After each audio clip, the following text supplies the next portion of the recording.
Good morning students. हम पढ़ रहे हैं हिंदी पाठ्य पुस्तक का छठा लेसन कण और मन। तो स्टार्ट करते हैं। किसी देश में कण और मन नाम के दो भाई रहते थे। कण बड़ा और होशियार था, मन छोटा और भोला भाला था। एक दिन कण ने मन से कहा, मेरे भाई, अपनी पुश्तैनी चीज़ों का हमें बंटवारा कर लेना चाहिए।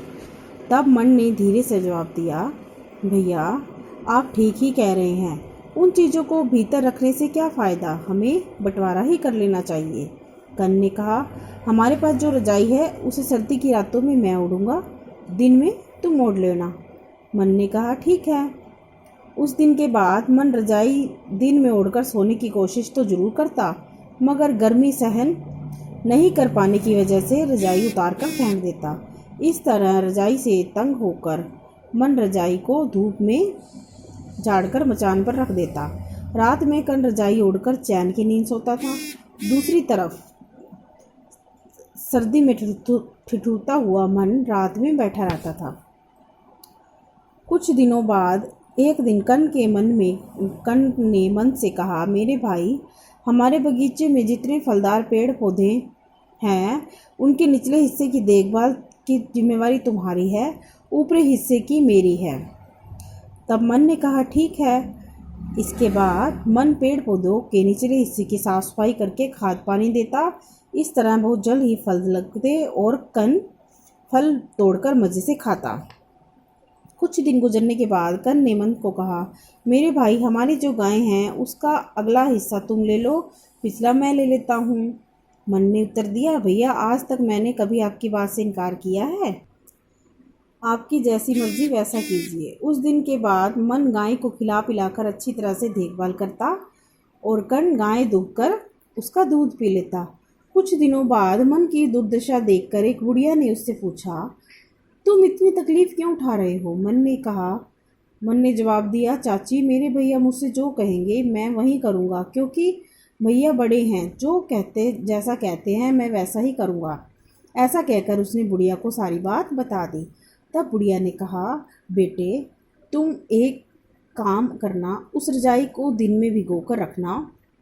ऐसा करने से कण रात को चैन की नींद नहीं सो पाएगा।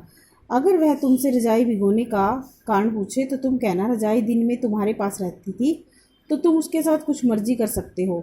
ऐसा कहने पर वह चुप हो जाएगा। इसी तरह फल तोड़ने के लिए कण जब पेड़ पर चढ़ेगा तब तुम कुल्हाड़ी लेकर निचले हिस्से को काटने के लिए जाना, और जब वह गाय को दूहने लगे तो गाय को डराना।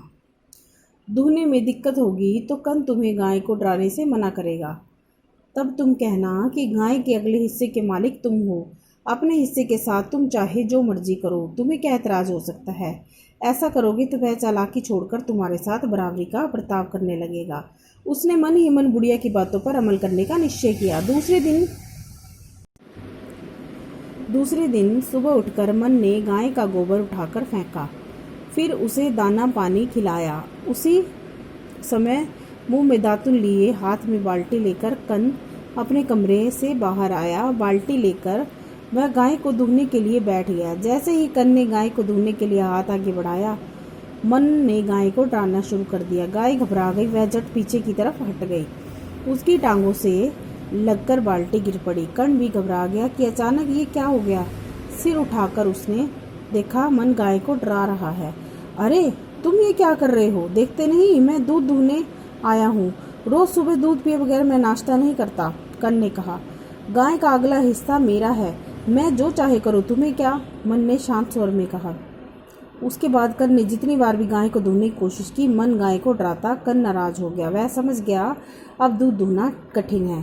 ठंड के दिन थे। रात में खा पीकर कण सोने की तैयारी कर रहा था। जब वह रजाई लेने मन के पास गया तो देखा कि रजाई पूरी तरह से भीगी हुई है। वह क्रोध में आ गया। उसने मन को बुरा भला कहना शुरू कर दिया।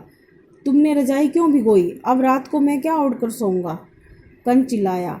मन फिर शांत स्वर में बोला, दिन के समय मेरी है, मैं भिगोऊं या सुखाऊं, उससे तुम्हें क्या?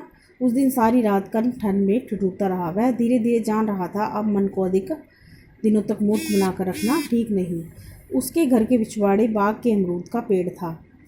उस पर बड़े बड़े अमरूद लगे थे। कन अमरूद तोड़कर रोज़ सुबह बाजार में बेच जाता। एक दिन सुबह कन झोला लेकर अमरूद के पेड़ के पास पहुंचा। वह पेड़ पर चढ़ गया, अमरूद तोड़कर झोले में भरने लगा। उसी समय मन हाथ में कुल्हाड़ी लेकर भागता हुआ आया। कन ने उसे देखा, लेकिन वह कुछ समझ न सका। वह ऊपर से ही चिल्लाया, मन कुल्हाड़ी लेकर क्यों आए हो? इस अमरूद के पेड़ की जड़ को काटना है। अरे ऐसा क्यों करोगे? तुम्हारा दिमाग खराब हो गया है। जड़ काटोगे तो पेड़ गिर जाएगा। तुम्हें यह नहीं मालूम? यह कहते कहते कन जल्दी से पेड़ से नीचे उतर गया। नीचे का हिस्सा मेरा है, मैं जो मर्जी करूँ उससे तुम्हें क्या? यह कहकर मन ने धीरे से कुल्हाड़ी का एक वार पेड़ के निचले हिस्से में कर दिया। कन ने आगे बढ़कर मन का हाथ पकड़ लिया। मेरे भाई, मुझे माफ़ कर दे, ऐसा अनर्थ ना कर। ऐसा कहकर कन रोने लगा। अब हम दोनों भाई मिलजुल कर रहेंगे और सारी वस्तुओं का इस्तेमाल भी मिल बांट कर करेंगे। कहते हुए कन ने मन को गले से लगा लिया और मन भी बुढ़िया चाची को धन्यवाद देने चल दिया।